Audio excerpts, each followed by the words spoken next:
Voilà une toute petite vidéo vraiment rapide pour vous expliquer comment fonctionne un compilateur. Le compilateur, entre autres, de MT4 ou MT5. Un compilateur. Alors, ne pas confondre un compilateur avec un interpréteur. La différence, c'est que le compilateur, il va lire, on va expliquer tout à l'heure tout le détail, mais il va lire un fichier texte, il va l'analyser et il va le convertir en fichier binaire qui, lui, sera compris par la machine. Un interpréteur, c'est pareil, hein, ça va lire le fichier, mais ligne après ligne. Ça lit une ligne, ça l'exécute. Ça lit une ligne, ça l'exécute. Ça lit une ligne, ça l'exécute. Vous avez par exemple un interpréteur qui est connu, entre autres c'est le VBA. VBA, c'est tous les langages que vous avez sur les suites Office de Microsoft. C'est du langage Visual Basic pour application, Visual Basic applicatif. Et en fait, ça va interpréter vos lignes. Alors, c'est très bien, parce que vous n'avez pas à tout compiler. Par contre, si vous avez une erreur dans le code et que vous n'y allez que très rarement, vous la verrez cette erreur que quand vous aurez atteint cette ligne de code. Alors que le compilateur, lui, est plus général. Lui, il va passer par 3 phases. Vraiment, je fais simple. Mais il va passer par 3 phases. Il va lire votre fichier et il va le construire. Il va faire tous les fichiers d'inclusion, il va les faire dans un seul et unique fichier. Il va vraiment faire une grosse lecture. Là, il y aura différentes analyses qui sont faites. Déjà, à savoir, est-ce que les fichiers sont tout corrects, est-ce qu'ils sont tout complets, est-ce qu'il n'en manque pas un, par exemple. Après ça, il va faire la syntaxe. Parce que le langage, que ce soit MQL4 ou MQL5, a une syntaxe. Comme toutes les langues que l'on parle, le français, l'anglais, tout ça, on a une syntaxe. Et donc, il va analyser la syntaxe du fichier qu'il a construit juste avant. Il va regarder, je sais pas moi, les parenthèses, les ouvertures, les fermetures, tout plein de choses.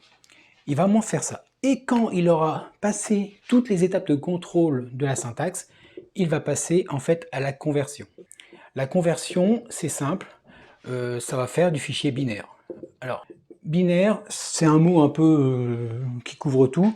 C'est juste un fichier qui va être exécutable par la machine. Donc si on regarde ici, ce sont les fichiers MQ4 ou MQ5 et les MQH. MQH.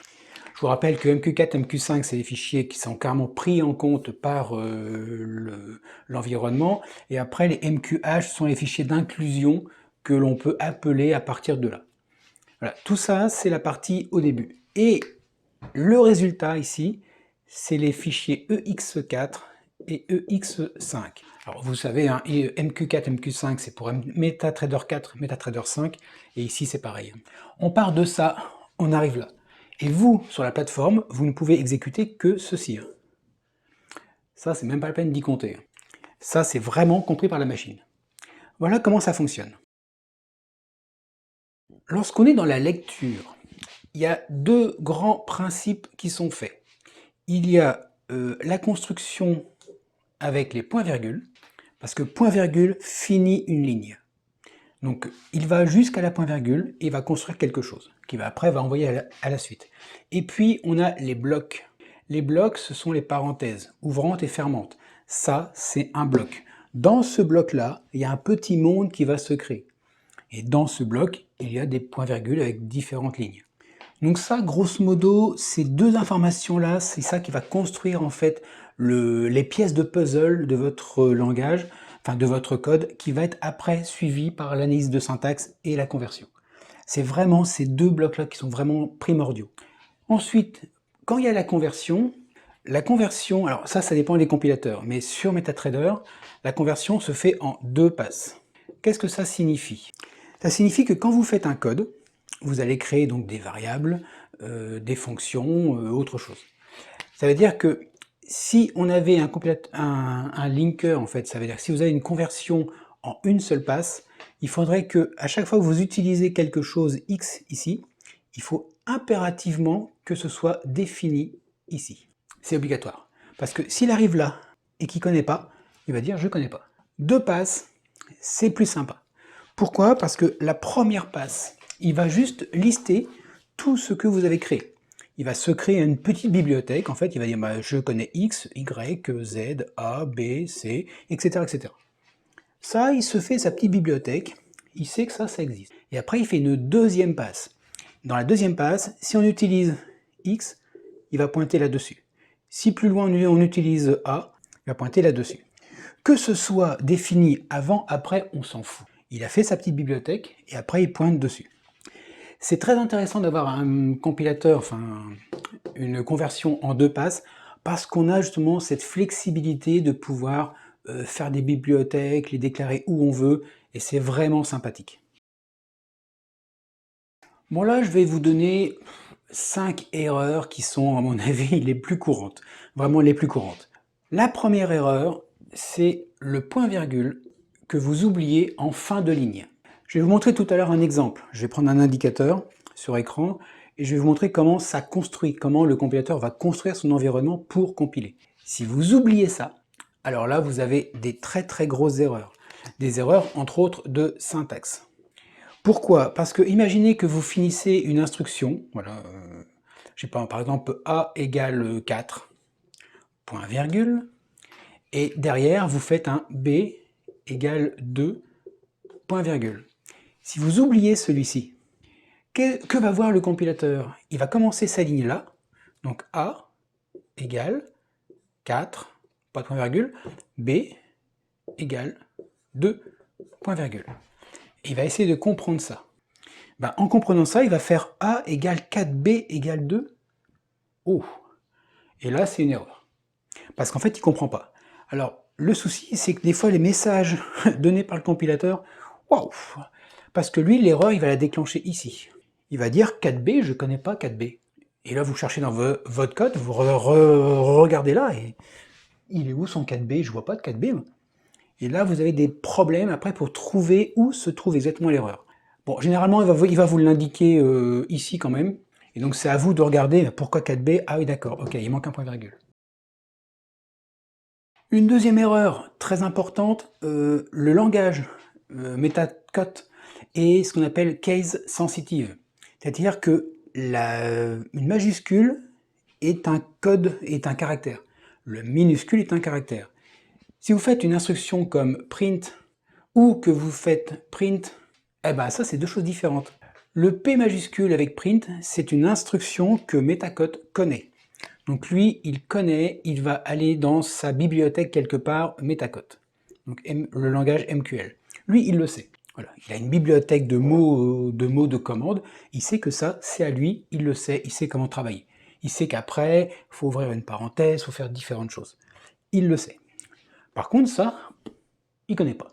Donc pour lui, de deux choses une. Soit c'est une variable, pourquoi pas, soit c'est une fonction, pourquoi pas. Si vous faites un print égale 2, il va se douter que c'est une variable. Si vous faites print entre parenthèses Toto, pour lui, parenthèse, c'est une fonction. Et après, quand il va faire la conversion, s'il trouve print en tant que variable, il va dire effectivement c'est bien une variable, pas de problème. S'il trouve une fonction print avec le bon paramètre évidemment, il va dire, enfin le bon type, il va dire c'est une fonction. Par contre, s'il trouve ni l'un ni l'autre, il va dire print je ne connais pas. Donc là après il y a différents types de messages d'erreur. Je reviens et j'approfondis le sujet du case sensitive. C'est souvent une source d'erreur. Vous faites une fonction, ou non, vous déclarez une variable. Par exemple, vous faites une variable booléenne, vous faites bool, i, vous avez déclaré i minuscule en tant que booléen, variable booléenne. Plus loin, vous faites un i égale true. Ça fonctionne. Plus loin, vous faites i égale false. Ça ne marchera pas. Parce que i, lui, il ne connaît pas. Alors vous pouvez avoir des erreurs qui vont pointer ici et qui vont dire i je connais pas. Alors bon là c'est facile, hein, c'est une seule lettre. Mais quand vous avez par exemple, je sais pas moi, une variable qui s'appelle lecture fichier, pas grand chose, et d'un seul coup vous faites un truc avec, vous oubliez le R plus loin, vous faites de l'écriture, vous oubliez et vous appelez lecture fichier. Dans un code qui est un peu garni, en fait vous risquez de ne pas le voir. Il va vous pointer dessus en disant ça marche pas. et on a tendance, nous, à filtrer au niveau du visuel, et c'est pas si facile que ça à voir. Donc attention, le case sensitive, c'est vraiment une source d'erreur qui est régulière. Une erreur que je considère comme étant la plus chiante, c'est quand vous oubliez une parenthèse fermante. Là, c'est prise de tête.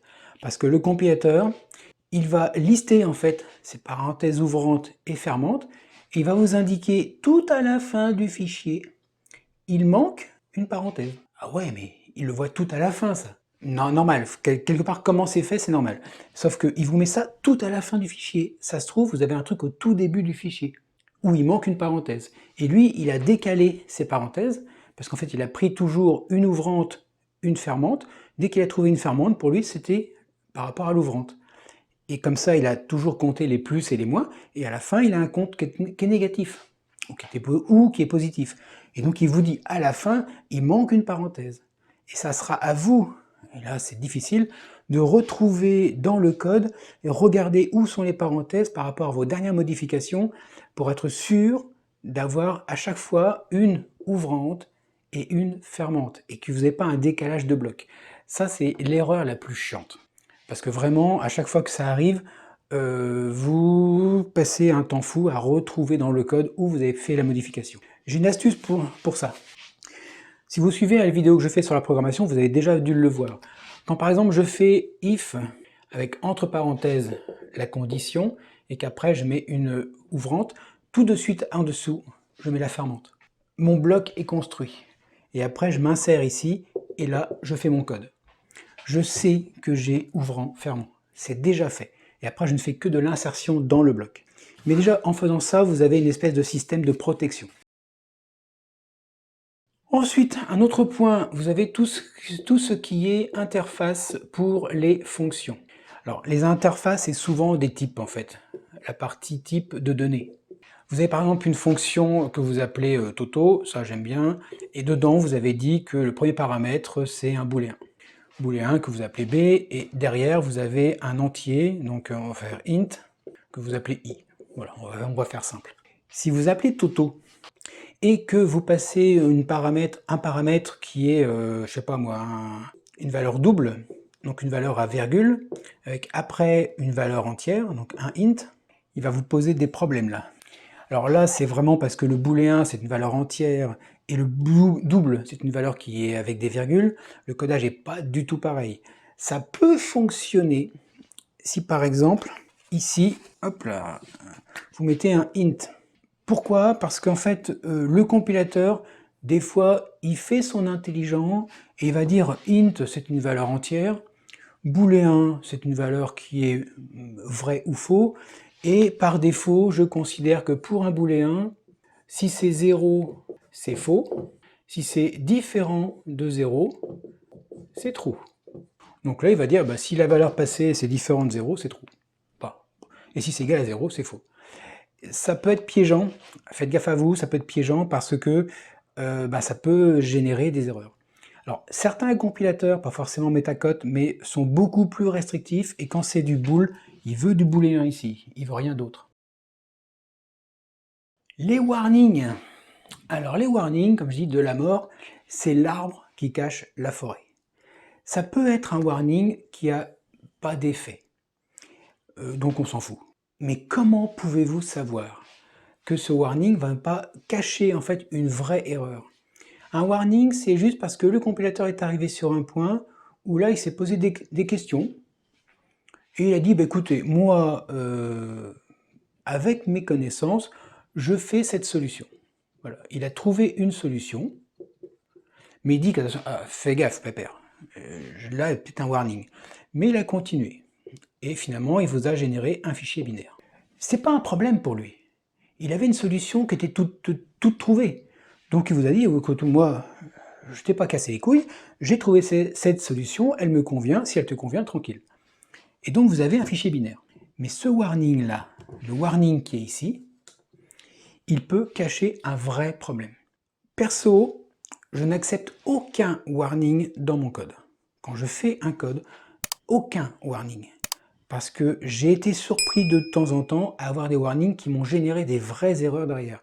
Alors c'est pas des erreurs vraiment emmerdantes, Sauf que par exemple, si vous faites, je sais pas moi, on va dire i égale i plus 1 sur un tableau, et que vous n'avez pas contrôlé la limite, et du coup vous pouvez aller en dehors de la zone du tableau, ça c'est pas top, hein.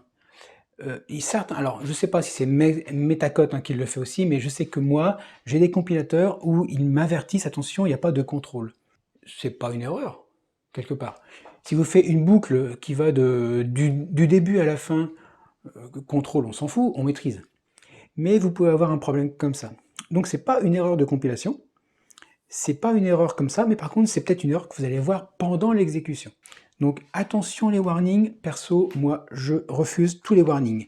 Alors une solution, c'est que moi je vous conseille dans vos codes de mettre un property strict. Ça c'est une ligne que vous n'êtes pas obligé de mettre. Le fait de faire ça, c'est que les contrôles du compilateur seront beaucoup plus stricts. Il va vérifier beaucoup plus de choses. Il ne va pas forcément passer par des petites libertés. Et donc, il va vous casser les noix, parce qu'il va vous mettre des warnings et des erreurs.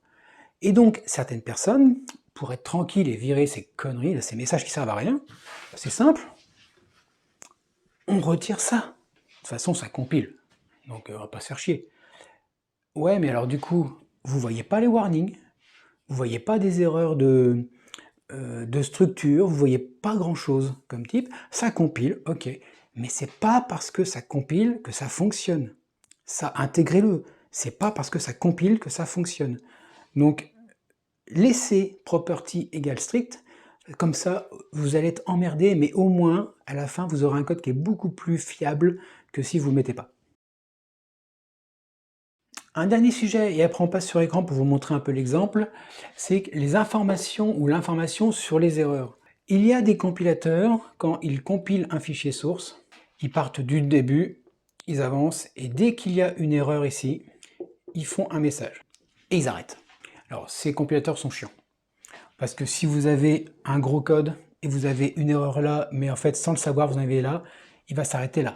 Ah, vous corrigez, vous relancez. Ah, il va s'arrêter là. Vous corrigez, vous relancez. On n'a pas que ça à foutre, hein. Donc ça, c'est le côté un peu emmerdant, c'est qu'à la première erreur, on a un message et on s'arrête. Le compilateur MetaTrader, lui, ce qu'il fait, c'est qu'il se limite à 100 erreurs, environ. Et à la première erreur, vous avez un message, mais il va vous sortir un message là, là, là, là, là, là. Vous avez plein de messages d'erreur. Des fois, typiquement, si vous oubliez un point-virgule, ça va générer des erreurs en cascade. Et c'est chiant. Parce que du coup, on a l'impression d'avoir 100 erreurs, alors qu'en fait, peut-être qu'en remettant le point-virgule, ça va marcher et vous allez avoir plus qu'une ou deux erreurs. Ça, c'est un message important, c'est que quand vous avez le résultat de la compilation, prenez en compte le premier message. C'est lui le plus important. Vraiment, c'est lui le plus important. Parce que c'est lui qui déclenche une condition d'erreur et qui peut générer d'autres erreurs derrière. Donc, lui, important, vous le corrigez en premier. Et vous regardez, alors je ne sais plus comment on fait, c'est comme ça, hop, hop. Vous regardez le reste. Parce que des fois, il y a des petites erreurs, par exemple, on a oublié, ou on a une variable qui n'existe pas. Ah, on a oublié ça aussi. Vous pouvez aussi corriger deux petits trucs comme ça qui traînent et qui sont visuellement visibles dans les résultats de compilation. Ça peut vous aider à aller plus vite. Et après, vous relancez. Normalement, cette erreur-là a disparu. Et ça se trouve, les petites bêtises derrière ont disparu aussi.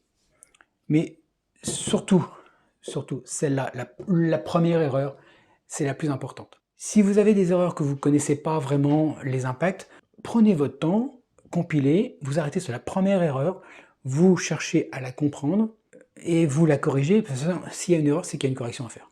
Prenez le temps, allez-y, prenez votre temps, ouais, c'est tout ce que je peux dire.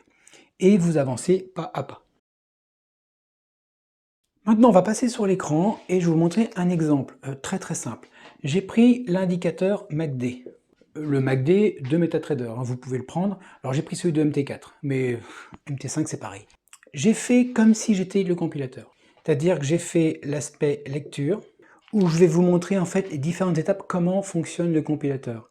Alors je ne vais pas vous compiler le truc en direct avec le binaire derrière évidemment, mais je vais vous montrer surtout le principe de lecture. Comment on passe d'un fichier qui a l'air simple et tout ça, et comment on arrive à un fichier qui sera vraiment utilisé par le compilateur pour faire son analyse de syntaxe et aussi sa conversion. Vous allez voir, c'est très très simpliste. Donc là, ce que je vous propose, c'est que j'ai pris l'indicateur MACD, vous voyez, c'est marqué MACD, il n'y a pas de problème, et c'est exactement le code que l'on trouve sur MetaTrader 4. N'oubliez pas, le 5, le 4, là, dans l'exemple que je vous montre, n'a aucune importance. C'est surtout le principe de la compilation. Donc là, vous avez un code qui contient des lignes de commentaires. Vous avez des sauts de lignes aussi. Vous avez un fichier d'inclusion. Et vous avez donc tout le code derrière avec la déclaration, tout ça. Voilà, ça c'est un code qui fait 89 lignes. Le compilateur, la chose qu'il va faire, c'est qu'il va virer tout ce qui est commentaire. Pourquoi? Parce qu'un commentaire, c'est pas du code qui va être exécuté. Donc il va commencer par virer ça. C'est pour ça que vous pouvez mettre autant de commentaires dans votre code qu'il faut, ça ne va pas forcément grossir votre code, votre exécutable. Donc si je vire tous les commentaires et toutes les lignes vides, j'obtiens un fichier beaucoup plus condensé. On n'est plus qu'à 60 lignes à peu près de code. Là, on retrouve en fait les properties, on retrouve le fichier d'inclusion, on retrouve les propriétés derrière, les variables, etc., etc. Ce que fait le compilateur après ça, c'est qu'il va chercher tous les include ici, et il va les inclure, comme son nom l'indique. Inclure en virant aussi les commentaires, évidemment. Là, on obtient un autre fichier qui a le même début du fichier MACD. Par contre, à partir de là, c'est le fichier d'inclusion que j'ai intégré dedans. Je fais du copier-coller, le voilà en fait, Moving Average. C'est un fichier voilà, qui contient quelques 240 lignes. Donc ce que j'ai fait, c'est que j'ai copié ce fichier-là à la place du include qui est ici, et j'ai viré tous les commentaires. Donc là, on a un fichier à compiler qui fait 224 lignes. Donc il a regrossi forcément puisque j'ai intégré un fichier dedans. À partir de là, le compilateur, il va virer tous les espaces. Les espaces, ça ne sert à rien. C'est du vide, c'est pour nous avoir une lisibilité, mais lui, il s'en fout. Donc on vire les espaces. On obtient un code donc comme ça. Donc beaucoup plus linéaire, c'est vraiment une ligne droite. On a le même nombre de lignes, puisqu'en fait, effectivement, on n'a rien changé, toujours 224 lignes. Par contre, effectivement, vous voyez que là, pour nous, humains habitués, améliorer et habiller un code, là, ça devient un peu plus difficile. Mais vous n'avez rien vu encore. Après, ce qu'il fait, c'est que les blocs, là, vous voyez, une parenthèse ouvrante.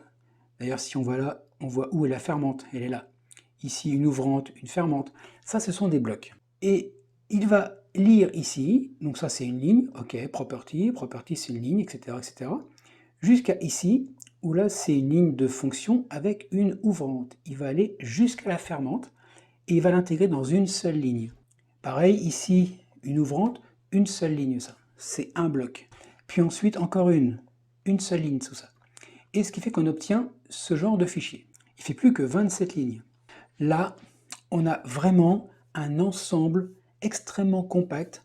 Alors, je vous montre, mais le MACD, il compile, ça compile sans problème. Si je mets l'exemple où j'ai viré tous les commentaires, ça compile aussi, il n'y a aucun problème. Si je prends celui où j'ai carrément copié dedans le fichier d'inclusion, ça compile encore, il n'y a aucun problème. Si je prends celui-ci où j'ai vraiment retiré toutes les petites indentations et donc tous les espaces qui servent à rien, effectivement, ça compile encore. Et ce tout petit fichier là, attention, petit, ok, mais il y a de la ligne quand même, parce que là j'ai vraiment copié tout dedans, et ben en fait, ça compile aussi. Et en fait, tous ces fichiers là, c'est exactement le même traitement. Exactement le même traitement. Ensuite, ce que va faire le compilateur, il va prendre cette ligne-là, et puis il va voir où est le bloc suivant. Puis dans ce bloc, il va voir où est le bloc suivant. Comme les poupées russes, en fait, où on imbrique dedans, et quand il a trouvé un bloc qui contient rien d'autre dedans que ses propres instructions, là, il va commencer à voir les lignes. Après les blocs, il regarde les lignes. Et après, il va construire son puzzle, petit à petit, en remontant d'un niveau régulièrement, pour enfin construire le binaire global de tout votre code.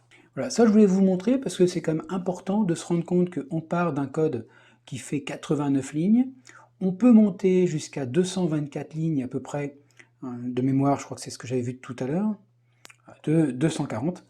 Donc 240 lignes pour finir en fait sur un code qui fait 27 lignes.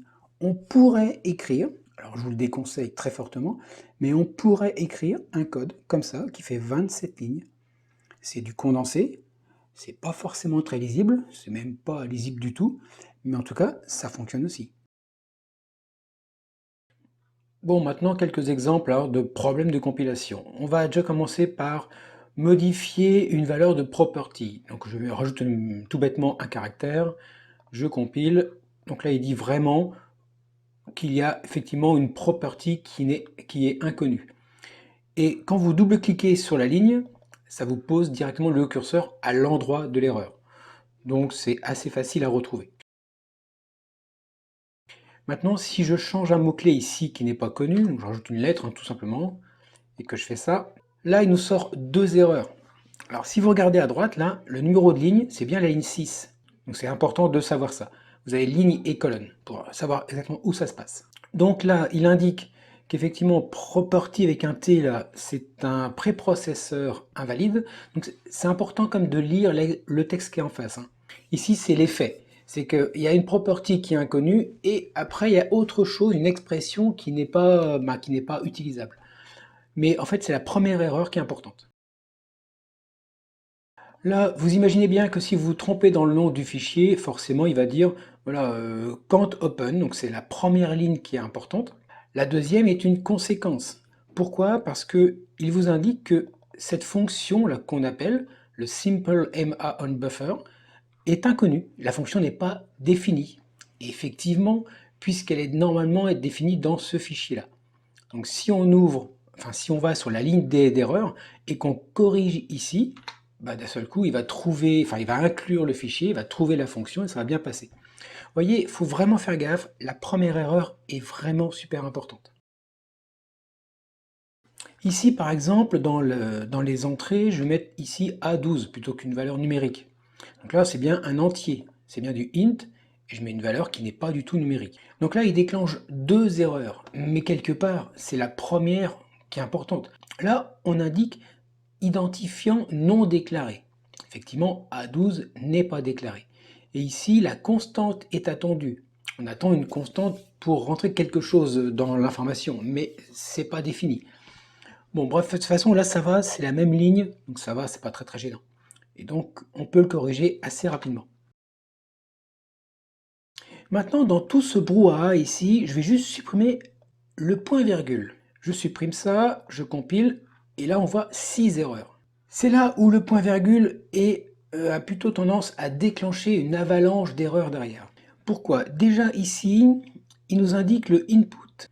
Il attend quelque chose après le input. Et si on va voir, c'est ligne 21. Vous voyez, il y a 4 erreurs à la ligne 21. Donc il indique que le input, c'est un token qui est inattendu.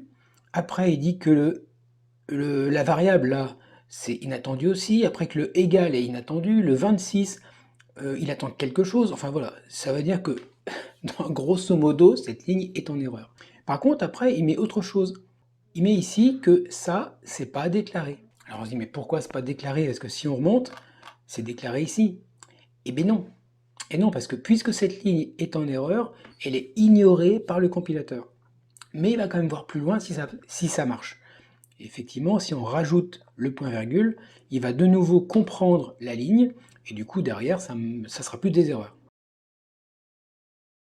Une autre petite blague, si j'oublie ici une parenthèse, et que je compile, il nous sort 43 erreurs. Ah ouais, non mais là...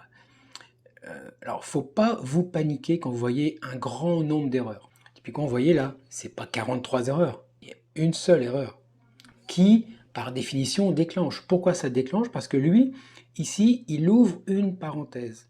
Donc il va chercher la parenthèse fermante. Tant qu'il ne l'a pas, il construit son bloc.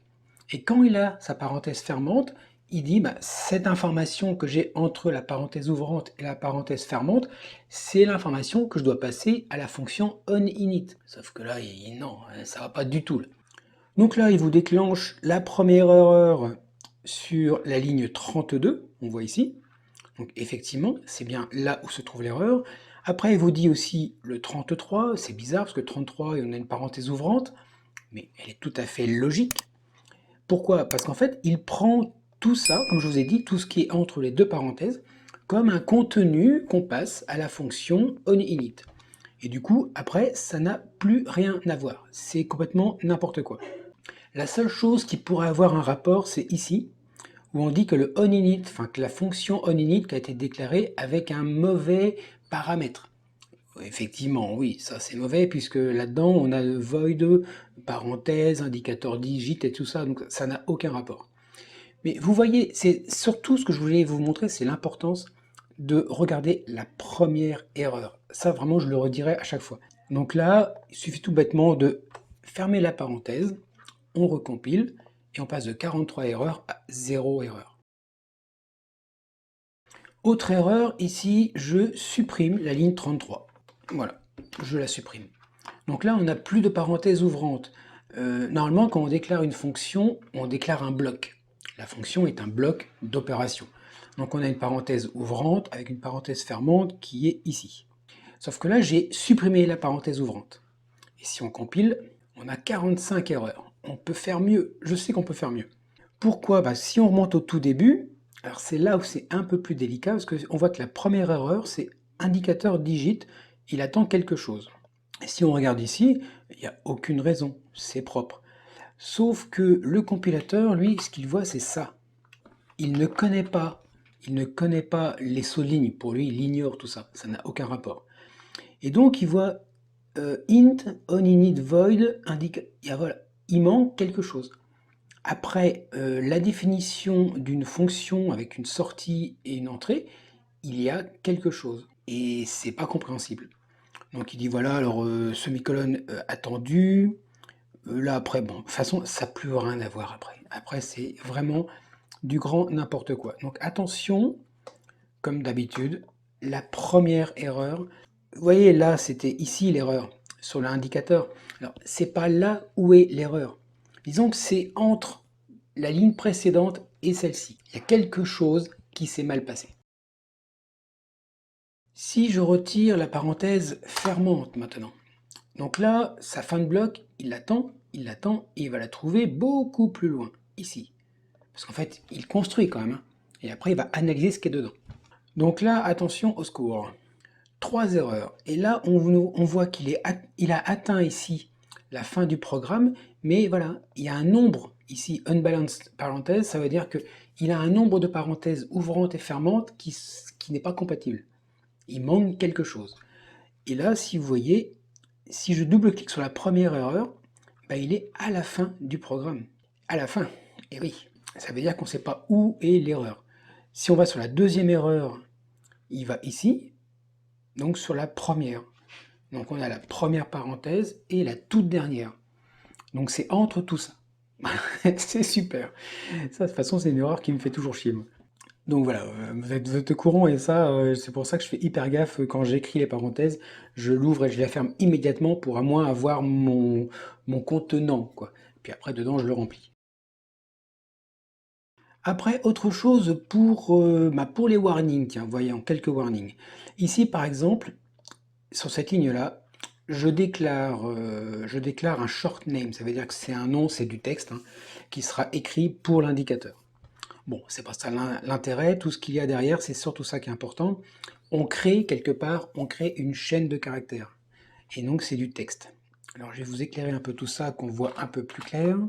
Ici, en fait, il crée une chaîne de caractères, MACD entre parenthèses. Il ajoute après cette valeur numérique, parce que ça, en fait, c'est déclaré ici, c'est du int, donc c'est de l'entier, une valeur numérique. Il a converti en chaîne de caractères, integer to string. Après, il rajoute une virgule, il convertit un numérique en chaîne de caractères, etc., etc. Donc là, on a 3 conversions d'un format numérique en chaîne de caractères. Ce qui est très très bien. Ça, c'est un code qui est très très bien fait.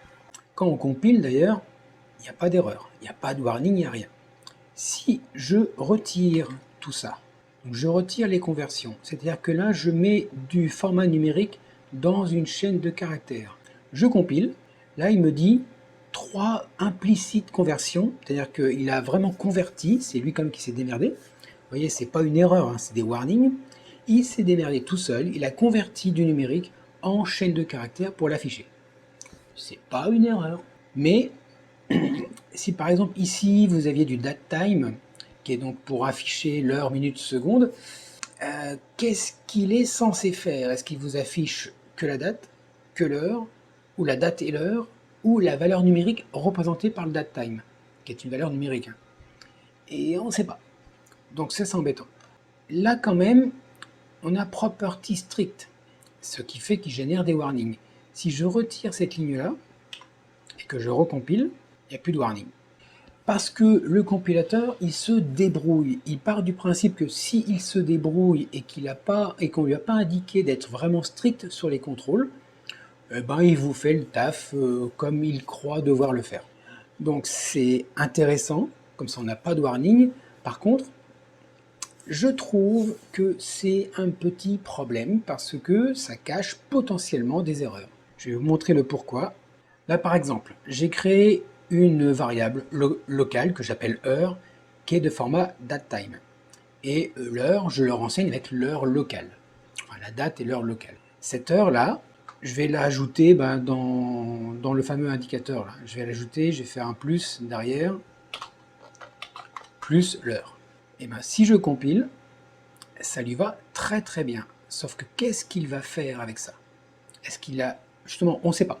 Format numérique, la date, l'heure ou quoi? On ne sait pas. Si je remets la property strict pour vraiment être beaucoup plus strict sur les contrôles, c'est pas une erreur quelque part. Il va vous faire quelque chose. Donc il va faire une conversion implicite, donc c'est lui qui va décider de convertir d'un format numérique à un format chaîne de caractères. Alors, pour vous montrer le résultat, vous voyez là j'ai lancé le MACD, hein, c'est le MACD, je l'ai mis sur le graphique. On voit bien un MACD avec 12, 26, 9, qui sont bien donc les trois paramètres du MACD. Et après la parenthèse, j'ai la date ici, le 2-12-2024 avec l'heure.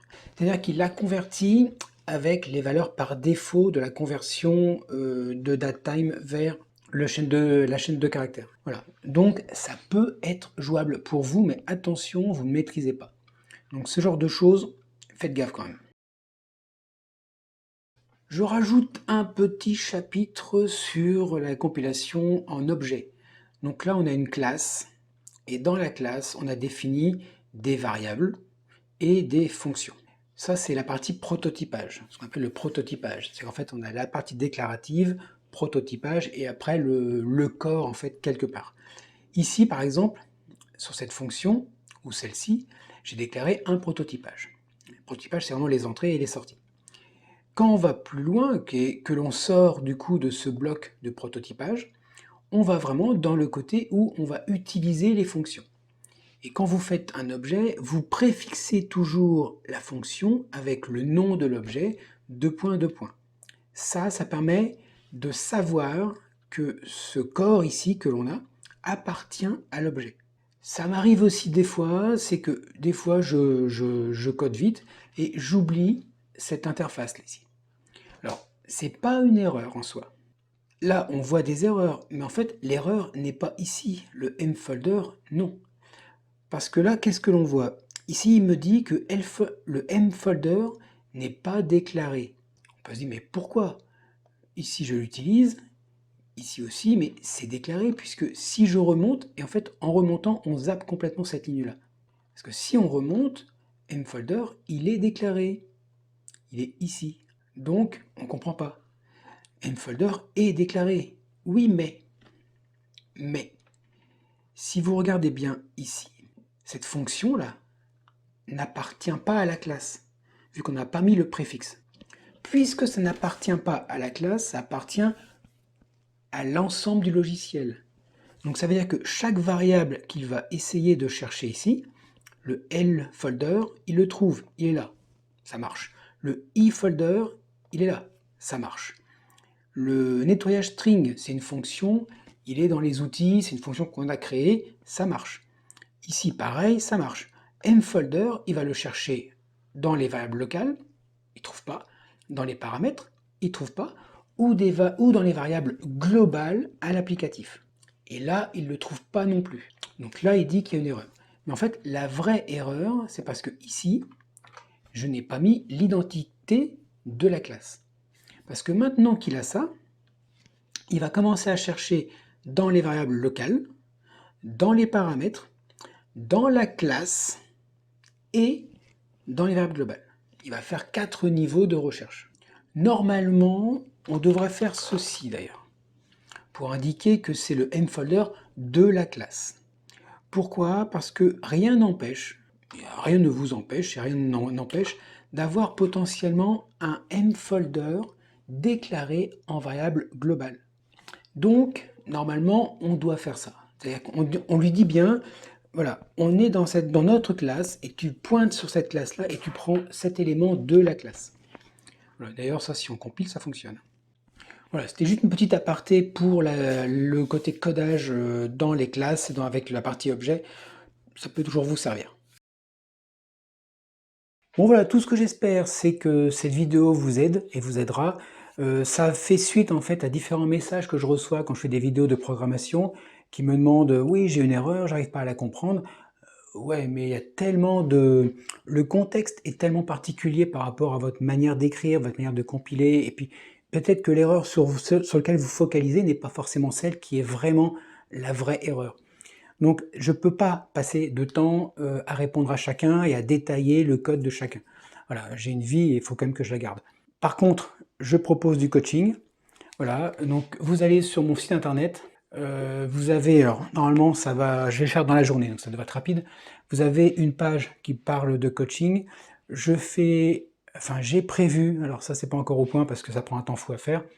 Vous avez donc le coaching, comme je vous ai dit, avec une durée, alors pour l'instant j'ai mis 3 mois ou 6 mois, c'est 2 formules, à vous de choisir celle qui est la meilleure, avec vraiment un échange en tête-à-tête, aucun problème.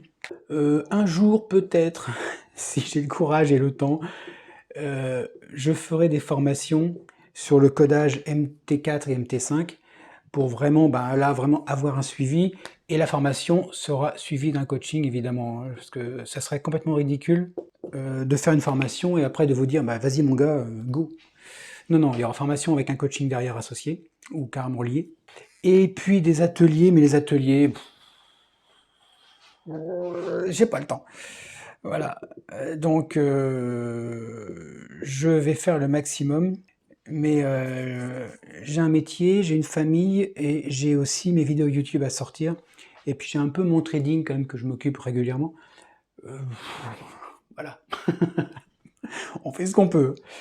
Mais en tout cas, voilà, surtout, ce qui est important, c'est le coaching. Vous avez le coaching qui est important parce que vous n'êtes pas seul devant la machine et toutes vos questions qui sont très personnelles, vous avez des cas très particuliers suivant vos compétences, vos connaissances et votre situation. Et je ne peux pas répondre par mail à tout le monde. Je suis désolé. Donc là, par contre, il va falloir que vous investissiez dans un coaching personnalisé pour avoir quelqu'un à vos côtés qui va vous aider à comprendre et à évoluer. Voilà, donc ça c'est ce que la petite vidéo, c'est vraiment du hors-série, c'est pour vous aider. J'espère que ça vous aide. N'hésitez pas à mettre en commentaire. Et puis on se voit dans une prochaine vidéo où on va continuer le robot de trading. Je vous rappelle que le projet, c'est faire un robot de trading et de le faire tourner, hein, en vrai. Allez, à bientôt.